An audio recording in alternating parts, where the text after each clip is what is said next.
네, 2월 첫째 주입니다. 이번 영상은 한쪽 챕터에서 다룰 내용들이 많은 관계로 챕터 수가 그렇게 많지 않다는 점을 알려드리겠습니다. 그리고 인천공항, 김포공항 원주편을 비롯해서 노선 구간 에피소드는 이번 달부터 조금씩 공개됩니다. 가장 먼저 그동안 계획되고 있었던 KTX SRT 교차 운행이 이번 달부터 시범 운영에 들어갑니다. 오늘 3일에 SRT가 서울역 오송역 간, 9일과 10일에 KTX가 수서역 대전역 간을 시운전하면서 열차와 선로 간 적합성, 영업설비 호환성 점검 등을 실시합니다. 오는 25일부터 시범 교차 운행 시행에 따라 수서역 부산역 간 KTX와 서울역 부산역 간 SRT가 각각 1회씩 운행됩니다. 어제 2일에 열린 광주시의회 제341회 임시회에서 박수기 시의원이 5분 자유 발언을 통해 광주 송정역 부근에 있는 금호타이어 부지로 종합버스터미널을 이전해야 한다고 발언했습니다. 박 의원은 종합버스터미널을 이전해서 KTX 광주 송정역과 광주공항을 연결하는 광역교통 네트워크 플랫폼을 조성하고 광주 시내 30분, 전남 시군 60분 생활권을 완성하면서 지하에 광역버스터미널과 환승주차장을 설치하고 상부에 오피스와 컨벤션 센터 등을 조성하자고 밝혔습니다. 이어 기존 광천동 터미널 부지는 문화와 상업 복합 공간으로 재탄생시켜 지역 균형 발전에 기여할 수 있다고도 언급했습니다. 2025년도 하반기에 신청된 시외버스 사업계획 변경안 조정 결과가 최근 발표됐습니다. 신청 건수는 총 85건인데 그중 인용 17건, 기각 31건으로 집계됐고 노선 신설 및 분할 37건은 별도 검토 후 추가 심의가 예정되고 있습니다. 인용 17건부터 살펴보면 금호고속이 신청했던 건수가 받아들여진 게 몇 가지 있습니다. 광주 대구 서부와 광주 경주 포항 노선을 하나로 통합하는 형태가 받아들여져서 나중에 정식 운행 개시를 하게 되면 최소 광주 경주 간 직통 차량편이 줄어들 가능성을 배제하지 못하게 됐습니다. 두 노선은 직행부가 담당하고 있고요. 서천 진출도 계획됐는데 인천공항 담양 간 노선의 경유지를 조금 바꾸는 안건이 인용됐습니다. 서울 호남 전북 혁신도시 백자마을 김제간 1회 휴업과 함께 인천 안산 순창 담양 휴업 연장이 인용됐고 해운대 고속과 함께 봐야겠지만 여수 순천 동래 해운대 노선 기종 정보를 동해선 오시리아 역으로 바꾸고 해운대를 중간 경유지로 바꾸는 안건이 인용됐습니다. 그러니까 동부산 관광단지까지 연장한다는 건데 운행 거리가 223.5km에서 230.9km까지 늘어나게 되겠습니다.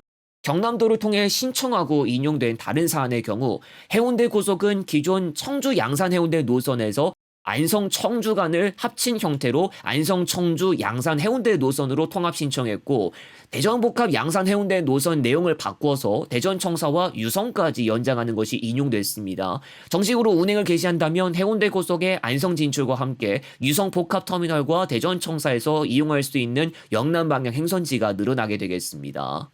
함양 지리산 고속의 부천, 안양, 서상, 함양, 인월, 마천, 지리산, 백무동 노선의 신가 경유가 인용됐고 거제 현대고속, 창원 동래 해운대 노선의 백스코 추가 정차도 인용됐습니다. 대원 고속의 경우 부천 전주 노선과 부천 광주 노선을 통합하는 안건을 신청했고 강원 영익은 강릉 원주 충주 노선에서 상지대와 연세대를 추가 경유하는 안건, 동해상사고속은 동서울 주문진 강릉 노선을 강릉 원주대 추가 경유하는 안건을 신청했는데 모두 인용됐습니다. 동서울 강릉 주문진 하조대 노선의 강릉 원주대 추가 경유 역시 인용됐고요.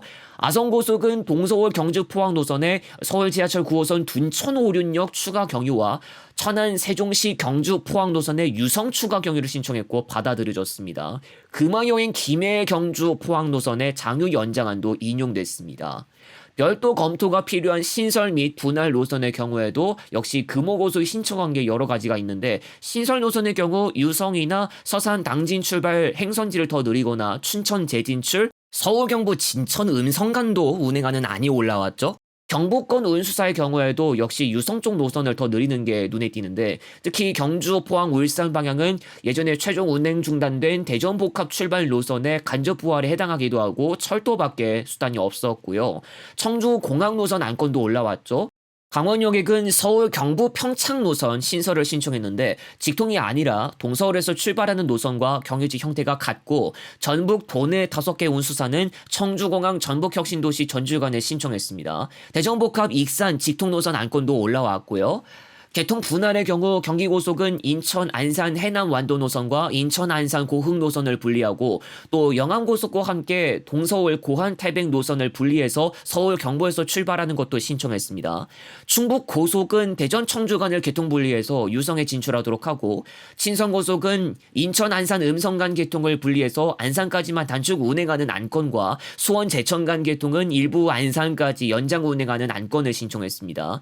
전주고속은 군산 익산 전주 김해 양산 개통 분리를 통해서 김해 국제공항 진출을 준비하고 있었고요. 금호고속과 함께 봐야겠지만 광신고속은 인천공항 광주 개통 분리를 통해 화순으로 가는 노선 준비했죠. 개통 분리에 역시 금호고속도 좀 여러 가지인데 광주 김해 개통 분리를 통해서 김해 관광유통단지에도 경유하도록 하는 안건이 올라왔고 인천 안산 익산 고창 노선 일부 차량을 고창이 아닌 담양까지 가는 안건과 인가만 존재했던 것으로 보이는 서울 남부 영산포 간도 개통 분리를 신청했습니다. 개통 분리는 금화 여행도 신청했는데 이온 수사도 김해 국제공항 노선을 준비했고 경남의 경원여객 내지는 경원고속은 인가만 있었던 것으로 보이는 안성 세종시 고성 통영 거제고현 장승포 노선의 개통 분리를 신청했습니다. 신설 및 분할 31건은 아직까지 결론이 난 게 없기 때문에 추후를 지켜봐야 할 것으로 보입니다. 노선 구간 에피소드는 이번 달부터 조금씩 제기를 하는데 서울 원주 리뉴얼과 서울 대전 청사 리뉴얼 계획하고 있고 김해 쪽도 구상하고 있습니다. 서울 유성 리뉴얼 제안하신 분도 계셨는데 신탄진 경유 신설로 인해서 지난해 8월에 한 차례 리뉴얼된 상태인데다가 지금 기준으로 업로드 6개월 차밖에 되지 않았고 적어도 업로드 1년 경과되고 나서 리뉴얼이 가능할 것 같습니다. 다음 영상에서 다시 오겠습니다.